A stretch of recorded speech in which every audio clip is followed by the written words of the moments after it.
Donc, une des choses que je voulais vous montrer, c'est comment conserver un post, comment y revenir, puis pourquoi.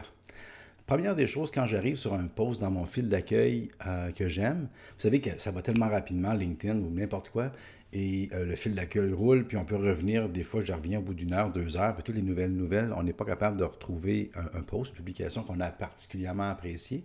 Je vous donne un petit truc, surtout dans LinkedIn, où est-ce qu'après un mois, on ne les voit plus. Vous venez sur le post et vous faites ici copier le lien. Donc, ça vous met le lien dans la mémoire. Et moi, je garde un bloc-notes toujours à proximité et je l'ai gardé ici. Et ce que ça fait, c'est que ça fait un lien très long avec linkedin.com, feed, update, bon, tous les numéros qu'on connaît. Et par la suite, je reviens, je clique dessus et j'arrive directement sur le post en question. Pourquoi je fais ça? Parce que des fois, dans le cas qui m'occupe là, il y a une leçon là-dedans et je ne voulais pas la manquer, je ne voulais pas je ne voulais pas passer à côté finalement pour le cours, mais pour moi personnellement, ça me touche ce qu'il a fait. Je vais aller directement dessus. Donc, il dit, c'est M. Logan, Gregory Logan, personnalité très publique. Il dit, j'ai reçu une critique très agressive. Ça me touche parce qu'on a toujours peur. Moi, ça me fait peur, un petit peu ce genre de choses-là. Puis quand mes clients m'en parlent, je suis obligé de dire c'est vrai que c'est quelque chose qui est là avec tout ce qu'on voit aujourd'hui, les critiques très négatives, ces choses-là.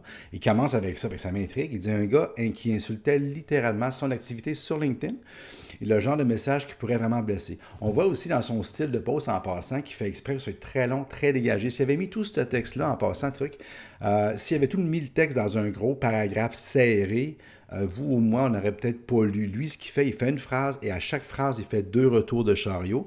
Ça fait des posts qui sont très longs, mais dans le fil d'actualité, vous savez que c'est coupé, là, on en voit juste un petit bout. Mais moi, c'est rendu que je le suis, je le lis, puis je vois, bon, lire la suite, puis je clique dessus parce qu'il est souvent intéressant, puis j'ai pas l'impression de perdre mon temps. J'apprécie. C'est pour ça que j'ai fait un petit peu de publicité aujourd'hui, mais il n'y en a pas vraiment besoin. Et puis, il dit le genre de message qui pourrait vraiment blesser. Pourtant, je l'ai pris totalement différemment. Je me suis dit quand même, il fallait être vraiment très mal dans sa peau pour en arriver à écrire un tel commentaire. Et c'est là vraiment que je trouve qu'il fait un tour, une pirouette ici. Je me suis dit qu'il fallait être mal dans sa peau pour écrire un commentaire. Et c'est souvent ce qui arrive. Si on prend le temps de se décharger de façon négative sur quelqu'un qu'on n'a pas rencontré en personne, il y a quelque chose qui peut clocher chez la personne. Donc, c'est la première réaction. Je le félicite. Il dit, ma première réaction a été donc de vouloir comprendre pourquoi tant de haine.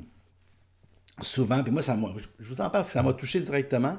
Puis, moi, je sais que j'aurais de la misère avec ça, la sensibilité, je ne suis pas bien faite, je ne sais pas c'est quoi, mais j'aurais de la misère. Lui, il vire de côté, puis il fonce dedans.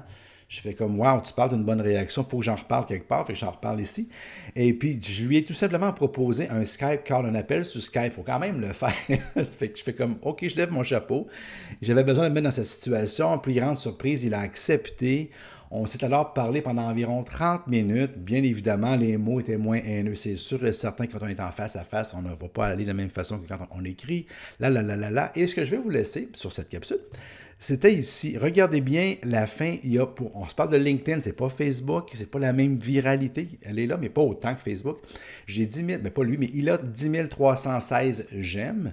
10 316 j'aime et 435 commentaires. Donc, oui, LinkedIn, c'est une plateforme où les gens vont s'engager, où les gens vont commenter, mais ça a été sur quelque chose de bien structuré. J'ai lu les commentaires et la plupart, c'est quand même très positif. C'est un post qui date déjà un petit peu, mais regarde encore dernièrement, il y a un monsieur qui dit bravo, je vous félicite. Il y a quelque chose qui se passe, merci. Je voulais juste vous dire que ça vaut la peine. Moi, je l'ai gardé. Donc, le lien qui est en haut ici, je l'ai copié. Si jamais vous le retrouvez, là, je pourrais peut-être vous le mettre en bas ici, mais je ne pense pas que ça va être facile à cliquer nécessairement.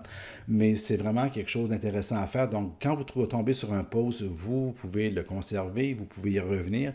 Et dans ce cas ici, moi, je vais le faire même, peut-être même imprimer pour garder ça à l'esprit parce que la leçon est très, très bonne. On fait tout face à ça, demander une espèce de crainte des commentaires haineux. De temps en temps, si jamais ça arrive, on peut avoir envie de répliquer.